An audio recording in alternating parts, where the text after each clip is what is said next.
तारीख 12 जुलाई साल 2022 और जगह मध्य प्रदेश में रीवा का अतरेला इलाका।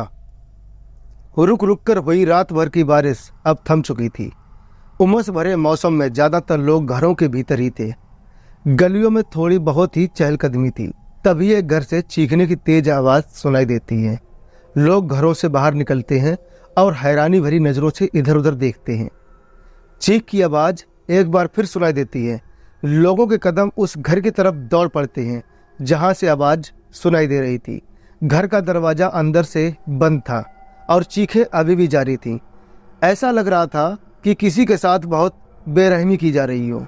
पड़ोस के कुछ लोग दरवाज़ा खटखटाते हैं, लेकिन काफ़ी देर इंतजार करने के बाद भी कुंडी नहीं खुलती। तब तक कुछ लोग पुलिस के पास फ़ोन घुमा देते हैं। कुछ ही देर में इलाका सायरन की आवाज़ से गूंज उठता है। खाकी वर्दी वाले अपनी गाड़ी से उतरते हैं और दरवाज़ा पीटते हुए आवाज़ लगाते हैं। कुछ देर इंतजार करने के बाद दरवाज़ा तोड़ दिया जाता है। जैसे ही घर के अंदर पुलिस वालों के कदम पड़ते हैं, हर किसी की आंखें फटी की फटी रह जाती हैं। सामने एक महिला खून से लथपथ पड़ी थी। उसके शरीर का कोई हिस्सा ऐसा नहीं था जहां से खून ना बह रहा हो। आंगन में भी दूर दूर तक खून के छींटे पड़े थे। माहौल में एक गहरा सन्नाटा पसर जाता है। तभी पुलिस की नज़र चंद कदम की दूरी पर खड़ी एक दूसरी महिला पर पड़ती है। उसके हाथ में एक हंसिया था जिससे अभी भी खून की बूंदें टपक रही थीं। सर से पांव तक उसके शरीर पर खून के निशान थे। पुलिस को समझते देर नहीं लगती कि आंगन में पड़ी महिला को इसी दूसरी औरत ने हाशिए से लहूलुहान किया है। तुरंत घायल महिला को एम्बुलेंस में डालकर अस्पताल पहुंचाया जाता है, लेकिन डॉक्टर बताते हैं कि वो दम तोड़ चुकी है। इधर पुलिस उस दूसरी महिला को गिरफ्तार कर लेती है। पूछताछ होती है तो एक ऐसी खौफनाक कहानी से पर्दा उठता है जिसे सुनकर लोगों का कलेजा कांप जाता है।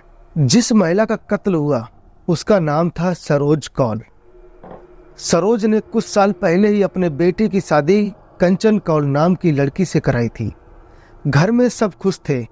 परिवार में नई बहू आई थी। शुरुआत में तो सब ठीक था, लेकिन कुछ दिन बाद ही सास और बहू के बीच छोटी छोटी बातों पर बहस होने लगी। ये बहस इस कदर बढ़ी कि ऐसा कोई दिन नहीं जाता था जब पड़ोस के लोग सास बहू के बीच झगड़े की आवाज़ ना सुनते थे। 12 जुलाई को भी दोनों के बीच किसी बात को लेकर जबरदस्त झगड़ा हुआ। उस दिन कंचन का पति किसी काम से बाहर गया हुआ था। आपको बता दें, झगड़े में कंचन इस हद तक भड़की कि उसने घर में पड़ा हंसिया उठाया और अपनी सास के ऊपर वार कर दिया। हंसिया लगते ही सरोज बेढाल होकर गिर पड़ी, लेकिन कंचन के हाथ नहीं कांपे। उसने एक एक कर सरोज के शरीर पर करीब 95 बार किए। सरोज ने दम तोड़ दिया। इस मामले में पुलिस ने कंचन के साथ साथ उसके ससुर वाल्मीकि कौल को भी आरोपी बनाया था, लेकिन कोर्ट ने सबूतों के अभाव में उन्हें बरी कर दिया। हत्या के इस मामले में क्रूर करार देते हुए कोर्ट ने हत्यारी कंचन कौल को सजाए मौत सुनाई। आज के लिए इतना ही। मिलते हैं किसी अन्य दूसरी कहानी में, एक दूसरी रियल घटना में। लेकिन आपसे बस एक ही इल्तिजा है, एक ही रिक्वेस्ट है कि चैनल को अगर सब्सक्राइब नहीं किया है तो सब्सक्राइब करके बेल आइकन घंटी को जरूर दबाएं और अपने दोस्तों को भी शेयर करें। नमस्कार।